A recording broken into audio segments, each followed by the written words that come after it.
সর্বতভাবে সহায়তা দিতে চাই।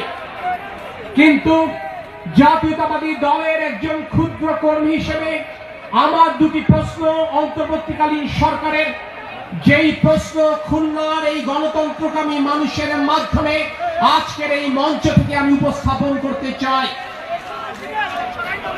জনাব আলী ইমাম মজুমদার, যিনি সাবেক ক্যাবিনেট সচিব ছিলেন 11 সরকারে, যিনি একদা ক্যাবিনেট সচিব ছিলেন, আজকে যিনি পালিয়ে নিজের জীবন বাঁচিয়েছেন সে শেখ হাসিনা ওয়াজের, তাকে প্রধান উপদেষ্টার বিশেষ সহকারী কেন বানানো হলো সে ব্যাপারে আমার কোনো প্রশ্ন নেই।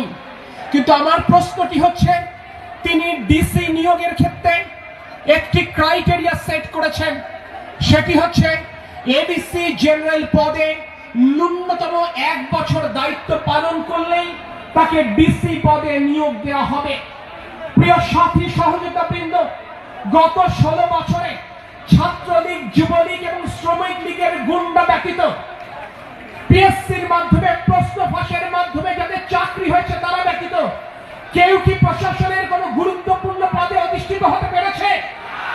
তারপর কি আজকে আলী ইমাম মজুমদার পরোক্ষভাবে সেই ছাত্রলীগ, যুবলীগের গুন্ডাদেরকে ডিসি পদে পদায়ন করতে চান, যার নজির আমরা এই খুলনায় প্রত্যক্ষ করেছি? আমার আরেকটি প্রশ্ন, তিনি আরেকটি ক্রাইটেরিয়া সেট করেছেন, সেটি হচ্ছে মন্ত্রণালয়ের সচিব হতে হলে এডিশনাল সেক্রেটারি পদে ন্যূনতম 1 বছরের দায়িত্ব পালন করতে হবে।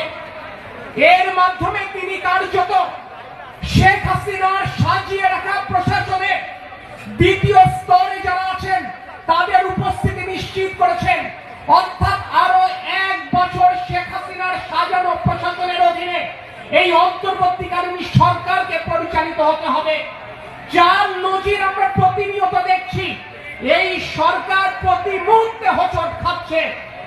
মাননীয় প্রধান উপদেষ্টার কাছে বিনয়ের সাথে প্রশ্ন, আপনার ব্যক্তিগত সহকারী আপনার কিংবা আপনার সরকারের দায়িত্ব পালন করছে, নাকি ছাত্র জনতার আন্দোলনের মাধ্যমে যে শেখ হাসিনার সরকারের পতন ঘটেছে তার ক্রীড়ক হিসেবে দায়িত্ব পালন করছেন?